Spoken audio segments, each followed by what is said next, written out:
Olá pessoal, continuando nosso curso de programação em linguagem C, essa é a nossa 12ª videoaula e hoje eu vou falar sobre matrizes. Se você não assistiu a 11ª videoaula ainda, que é a videoaula de vetores, eu recomendo que você pause esse vídeo, abra uma nova janela e assista essa aula de vetores, ou a reveja, né? Porque ela vai ser necessária para essa aula atual sobre matriz, onde a gente está expandindo o assunto de vetores e vendo vetores de múltiplas dimensões. Okay? Então, vetor ele é uma unidade de alocação, na realidade, múltipla, né?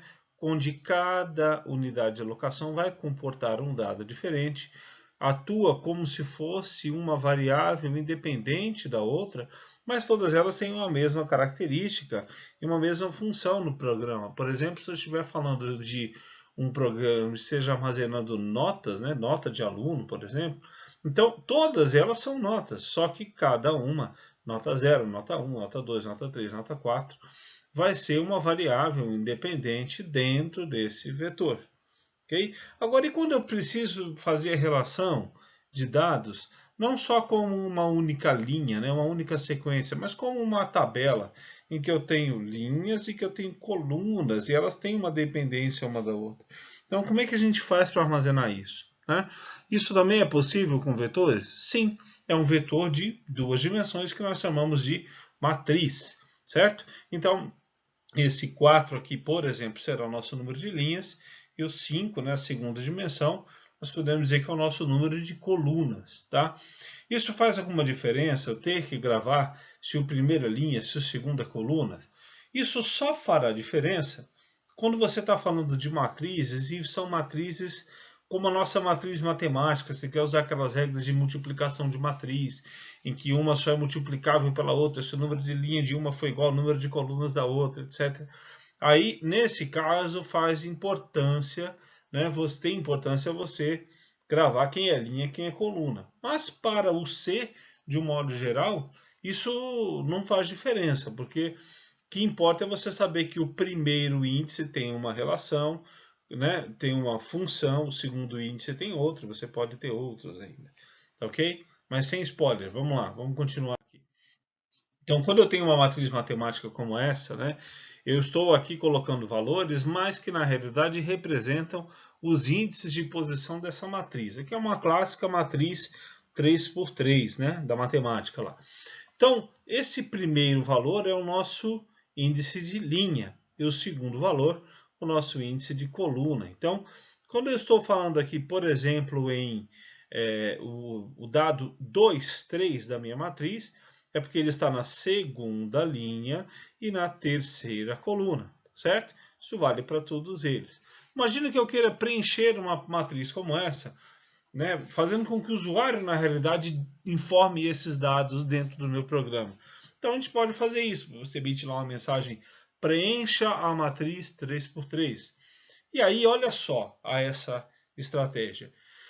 A gente cria inicialmente um for, né, um laço for, que ele vai atuar como a variação da linha. Então ele diz inicialmente linha 0, né, indo até linha 2. Por que isso, pessoal? Por que eu não começo aqui em 1 e vou até 3? Né? Porque eu estaria desperdiçando uma unidade de alocação. Todos os nossos vetores eles começam lá com o índice 0 e vão até o tamanho que eu coloque, né? Um a menos do que o tamanho que eu coloque. Então, se eu disser que é um vetor, por exemplo, de 5 valores, ele vai de valor 0 até valor 4. Tá? Então, quando eu digo que é uma matriz 3 por 3, na realidade, para o C, ela está começando com linha 0, coluna 0. Tá? E vai até linha 2, coluna 2. Mas nós, né, aqui na matemática, aqui fora, a gente não costuma contar, iniciar essa contagem em 0, 0. Né? A gente faz 1, 1. Ok? Mas aqui para o C nós vamos tratar assim. Então, o que seria aqui o nosso linha 1, coluna 1, para o C vai ser linha 0, coluna 0. Então, eu faço aqui primeiro um for, variando de linha 0 até linha 2, e depois dentro dele eu faço um outro for que vai variar a coluna. Então, o que vai acontecer? Esse laço aqui, ele vai variar de coluna 0 até coluna 2, que para nós aqui externamente vão ser coluna 1 até coluna 3, certo? Que para ele é de 0 a 2, para nós aqui é de 1 a 3. Tá? E aí, cada vez que ele fecha essa variação de coluna, volta para esse for maior. Eu tenho um for aninhado com o outro, certo? Um for dentro do outro. Então, esse é o for que vai variar mais vezes, e ele é o for que vai receber aqui essa determinação, né, esses comandos de se imprimir na tela lá, dizendo para o usuário, olha, aqui é o valor de... E aí ele põe os dois índices, linha e coluna, certo? Primeiro mostra a linha, depois mostra a coluna. Só que na realidade, em vez de mostrar linha 0, coluna 0, ele vai sempre mostrar um a mais. Começa, por exemplo, com linha 0 mais 1, que é linha 1, depois coluna 0 mais 1, ou seja, coluna 1. E aí, o que os for vão fazer de linha 0 a linha 2, coluna 0 até coluna 2, o usuário vai enxergar como linha 1 até linha 3, coluna 1 até coluna 3, tá certo? Um a mais do que o for está mostrando aqui, para ficar exatamente como nós vemos aqui na matemática, tá certo? Então, quando esses for estiverem no início, linha 0, coluna 0, ele vai mostrar para o usuário aqui, linha 1, coluna 1, que é esse primeiro item aqui. E aí ele vai variando conforme a gente imagina que seja realmente essa matriz 3×3. Olha só como é que é a dinâmica, né? O for de dentro, ele fica variando a coluna. Então, ele vai lá da coluna 1 até a coluna 3 aqui nesse caso, certo? Depois, ele vai fazer uma repetição pelo for de cima. Ele muda a linha. Olha lá. Quando o for aqui de dentro, ele termina o seu laço, vai para o laço de cima, dá mais um passo. Ou seja, próxima linha. E aí esse aqui repete o ciclo de novo. E isso até que toda a nossa matriz seja preenchida. Ok? Vamos ver como é que a gente usa isso na prática com o programa?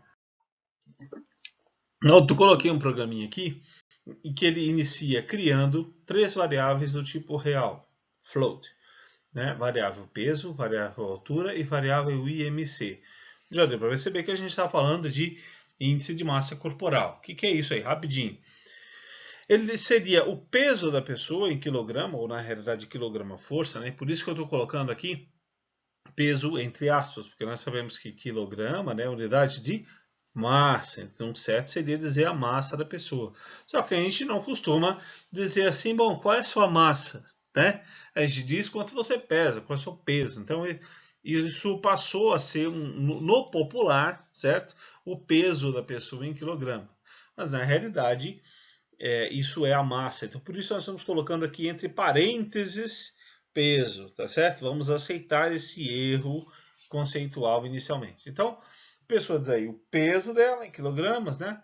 A altura em metros, elevado ao quadrado. Então, essa massa, na realidade, da pessoa em quilogramas, dividido pelo quadrado da altura da pessoa em metros, é o seu índice de massa corporal.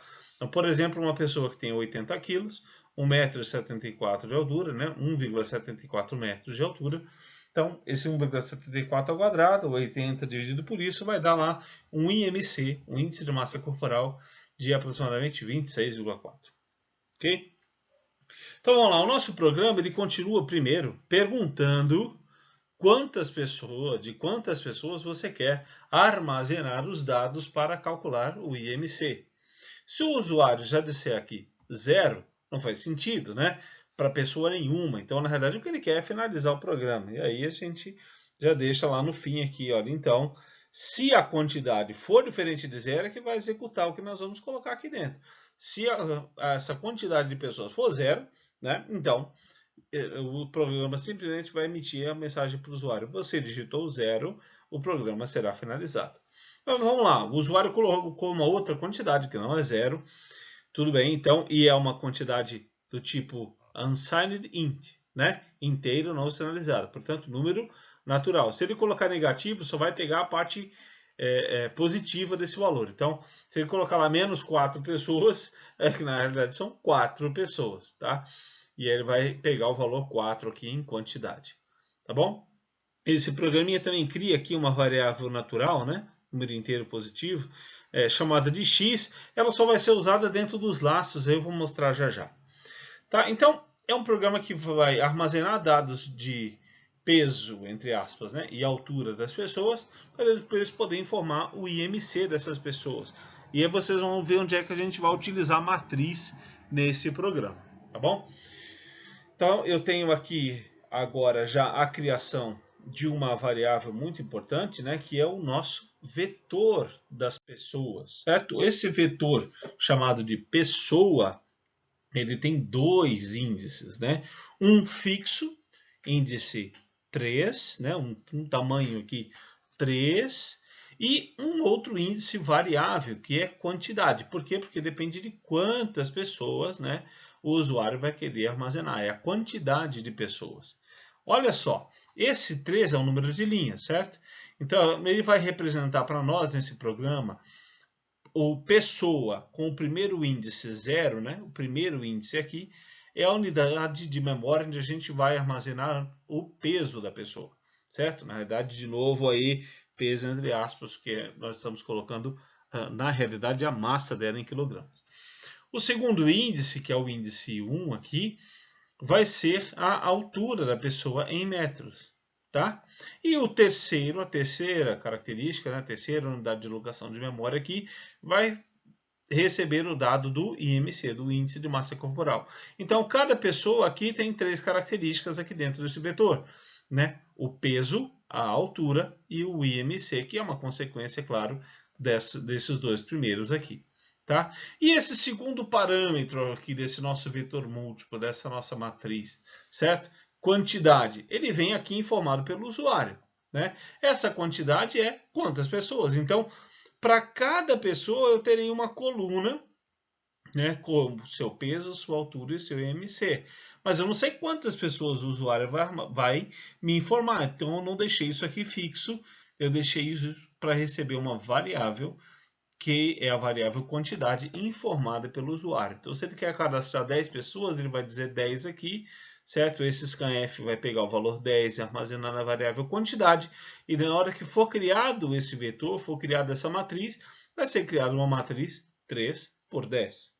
Tá certo? Então, isso aqui varia com o que o usuário colocar para nós, tá bom? Então, olha aí, ó, a forma da gente fazer a criação de um vetor já múltiplo, né, de duas dimensões, nesse caso aqui, que é o que nós chamamos de matriz. Então, eu primeiro coloco o tipo de dados que vai ser armazenado em todas as unidades de alocação desse vetor, o nome do vetor, que no nosso caso aqui foi pessoa, o primeiro índice, que para nós é como se fosse a linha dessa matriz, e o segundo índice como se fosse o número de colunas dessa matriz, tá certo? É assim que nós declaramos uma matriz na linguagem C, tá bom? Não pode esquecer, claro, ponto e vírgula ao final. Muito bem, esse nosso programa continua assim, ó, com um for, aquela variávelzinha x lá que eu falei, né? Ela varia de 0 até quantidade. Na realidade, 1 a menos que o quantidade, porque se ele disser 10 pessoas, nós não vamos usar de 1 até 10. Nós vamos usar de 0 até 9. Então, por isso, esse x vai até menos que quantidade, né? 1 a menos do que a quantidade. Porque a cada passo do for, ele é incrementado em uma unidade. Tá bom? Se não lembrar aí como é que funciona o laço for, temos uma videoaula aqui no nosso canal, nessa mesma playlist, somente sobre laços utilizando o comando for, tá bom? Então vale rever lá se você tiver dúvida aqui agora, antes de continuar com esse vídeo, tá bom? Então vamos lá, assumindo que você sabe como é que funciona esse laço for, então esse nosso laço aqui vai servir para receber os dados. Então, primeiro, lá foi perguntado para o usuário, olha, informe quantas pessoas. Então, nesse nosso caso aqui, o usuário disse que quer armazenar os dados de peso e altura para 3 pessoas, tá bom? Então, esse laço ele vai ficar armazenando lá, ele vai ficar pedindo, olha, dados da pessoa 0, digite o peso em quilogramas, peso entre aspas, né, de novo. Aí ele vai lá e digita 110. Digite a altura, 1,75 m. Então, ele fez isso até aqui, ó. Pediu para digitar o peso, pediu para digitar a altura. E agora o que ele faz por último aqui, ó? Ele pega para essa pessoa, que é a pessoa X, aqui no caso, né? E ele vai dizer que o parâmetro 2 vai ser igual ao parâmetro 0 dividido pelo quadrado. Por que que é quadrado? Isso aqui é a função de potenciação, tá? Ele vai elevar pessoa 1x à segunda potência, tá aqui, ó, ao quadrado. De novo, se você não lembra como é que funciona esse comando POL, ele é da biblioteca math.h. A videoaula 7 do nosso canal aqui fala só sobre os comandos matemáticos que estão lá na biblioteca math.h.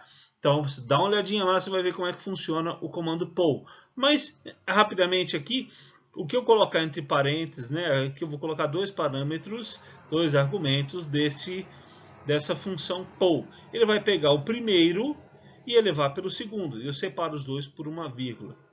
Então, aqui, primeiro, percebam, eu tenho o dado que está armazenado lá em pessoa 1x, ou seja, linha 1, pessoa x, tá certo? E no linha 1, o que que nós temos? É a altura. Então, a altura da pessoa aqui que vai ser elevada ao quadrado. Depois, o resultado dessa potenciação, né, vai estar aqui no denominador dessa divisão aqui. Então, vai ser lá, pessoa, o índice 0. Índice 0 é a massa, né, ou o peso dessa pessoa, foi armazenado aqui, ó. Então, vai estar lá, o peso dividido pelo quadrado da altura. Ou seja, ele vai calcular o IMC. Quando ele calcular o IMC, ele vai colocar aqui no vetor no índice 2. Então, o índice 0 vai ficar com o peso, o índice 1 vai ficar com a altura e o índice 2 com o IMC. E assim, a cada vez que ele faz esse laço, sempre que o usuário informa lá a massa e a altura, no final, sem que o usuário veja, ele já está calculando o IMC e armazenando naquela terceira unidade de alocaçãozinha, naquela terceira linha de cada pessoa X, certo? Depois disso, então, nós vemos aqui um trechinho do programa que pergunta para o usuário, bom, agora que você cadastrou todas as pessoas, né, de quem você deseja ver o IMC? Então, se ele disser um valor maior do que o que ele colocou aqui, né? Ou seja, se ele colocar aqui 3 ou mais, pessoa 3, pessoa 4, pessoa 5, um valor que ele não colocou aqui em cima, né? Porque ele pode colocar, no caso aqui em que ele informou pessoa 3, né? 3 pessoas são de pessoa 0 até pessoa 2. Só tem a pessoa 0, pessoa 1, pessoa 2. Se ele colocar 3 ou mais, é porque ele está querendo, na realidade, finalizar o programa, porque ele não tem dados dessa pessoa. Então, se ele não colocar 3 ou mais, aqui nesse nosso caso, ele colocou lá pessoa 1. Então, ele vai mostrar qual é o IMC. Por que ele vai mostrar o IMC? Porque ele vai dar um printf aqui, ó, e vai trazer aqui neste marcador, aliás, neste marcador aqui, né, com uma casa decimal aqui, né, depois da vírgula, ele vai mostrar pessoa, que é a pessoa X, índice 2. Índice 2 na pessoa X tem o IMC dela, que foi calculado aqui, ó, nessa linha do for. Tá bom? Então ele vai dizer, ó, para a pessoa X, X está nesse marcador, está aqui, ó, pessoa X, né, ó, nesse marcador %D aqui, pessoa X. Nesse marcador aqui, %.1f, nós temos o IMC dela, que está armazenado lá naquele vetor múltiplo. Tá bom? Agora, se o usuário digitar um valor maior do que as pessoas que ele cadastrou aqui, ele cadastrou pessoa 0, cadastrou pessoa 1, cadastrou pessoa 2. Tá certo? Foram 3 pessoas, como ele disse que faria aqui. Se ele digita 5, por exemplo, não existe pessoa 5 aqui. Então, vai finalizar o programa e o programa acaba. Bonitinho, né? Então, nós vimos aqui um caso que nós temos uma matriz, né? Ou seja, um vetor de 2 dimensões aqui, no nosso caso, sendo utilizado. Tá? Bom, nesse ponto aqui, então, ele simplesmente exibe, né, o IMC daquela pessoa e no fim, como eu falei, né, se a quantidade for menor, né, na verdade maior do que o número máximo de pessoas que existe lá, o programa finaliza. Então vamos lá. Nós já vimos então que eu posso ter matriz, né, um vetor, né, de uma dimensão aqui, né, eu coloco um único índice aqui entre colchetes no vetor e vai ser um vetor de uma única dimensão. Se eu colocar 2, nós teremos o que é chamado de matriz, certo? Vetor de 2 dimensões, como se fosse um x e um y. Eu poderia ter um vetor de 3 dimensões? Por exemplo, a temperatura em cada ponto de um corpo qualquer. E esse corpo tem suas dimensões espaciais, x, y e z. Né? Um corpo é um sólido que tem dimensão x, dimensão y e uma dimensão z. Né? Como um comprimento, uma largura e uma altura desse corpo. Então, para cada ponto x, y, z, eu quero saber qual é a temperatura e eu quero armazenar isso num vetor. Não dá para fazer isso num vetor que seja de duas dimensões apenas, uma matriz simples. Teria que ser numa matriz de 3 dimensões. Isso é possível? Com certeza isso é possível. Olha lá, ó. Se eu tiver aqui dimensões x, y, né, e z, né, um corpo qualquer, e aqui eu quero armazenar valores de temperatura, né, para cada posição daquele espaço ou daquele corpo. Sim, a gente pode fazer isso. Você basta declarar o vetor assim, ó, colocando nele um terceiro índice lá qualquer. Então, para matrizes, para vetores, eu não preciso me limitar a uma ou duas dimensões. Eu posso ter 3 dimensões, né? Seria unidade de locação desse tipo, né? Em que eu tenho linhas, tenho colunas e eu tenho ainda uma terceira dimensão aqui para poder armazenar em cada unidadezinha dessa um valor independente. Eu posso ter N dimensões? Posso sim, tá? Mas não se assustem como gatinhos. Isso daqui é algo simples. É só você, como eu falei, ir criando dimensões diferentes. E para cada uma dessas dimensões que você quiser variar, eu crio um laço for dentro do outro, certo? Eu vou aninhando laços for, né? Por que for?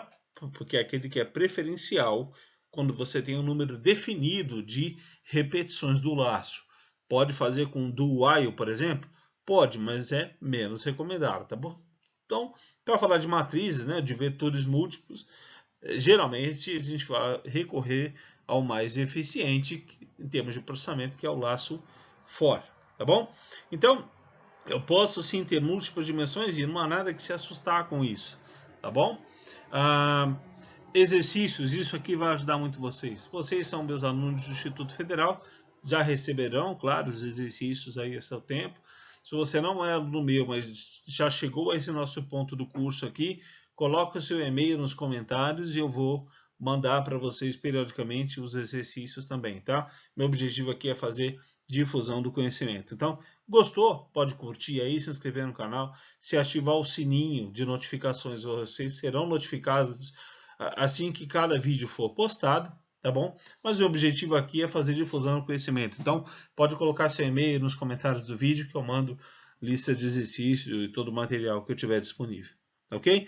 Muito obrigado a todas e todos pela participação e até breve. Nossa próxima aula vai ser sobre funções. Algo que a gente já utiliza, mas não necessariamente se atentou para o que elas são. Ok?